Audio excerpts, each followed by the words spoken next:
লক্ষ্মীপুরের মির্জাপুরের রাস্তার বেহাল দশা, জনভোগান্তিতে এলাকাবাসী। ফয়সাল হোসেন, লক্ষ্মীপুর সদর উপজেলার 1 নং উত্তর হামসাদি ইউনিয়ন 3 নং ওয়ার্ড মির্জাপুর গ্রামের মেইন রোড থেকে ব্যাপারী বাড়ি টু মুন্সিবাড়ির রোডের বেহাল দশা।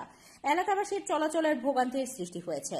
সরেজমিনে গিয়ে দেখা যায় রোডের মাঝখানে অসংখ্য গর্ত রয়েছে, যার কারণে মানুষ চলাচল করতে অনেক সমস্যা হচ্ছে। এছাড়াও বিভিন্ন যানবাহন চলাচল করতে বেশ অসুবিধা হচ্ছে।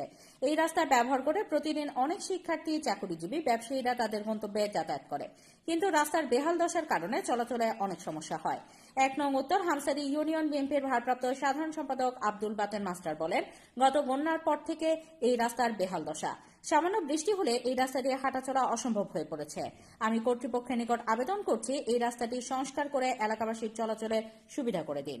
বিপদ আসে, এই জন্য সব অভিভাবকবৃন্দ আতঙ্কিত আছেন, আমরা আতঙ্কিত আছি। আমাদের একমাত্র এইটা নিয়ে মাথা ব্যথা, কারণ এলাকায় আমরা থাকার কারণে অভিভাবকবৃন্দ বা বিভিন্ন ধরনের নেতা লোকজন আমাদেরকে অনুরোধ করে আমরা এই যে এটা শেয়ার ভিডিও করার জন্য, মিডিয়া দেওয়ার জন্য, এই জন্য আমরা আজকে এই ব্যবস্থা নিয়েছি। আমি অন্তত অনুরোধ করবো কর্তৃপক্ষ যেভাবে পারেন অন্তত এই রাস্তাটা রিপেয়ারিং করার জন্য বিনীতভাবে অনুরোধ করছি। সবাই ভালো থাকবেন, ধন্যবাদ।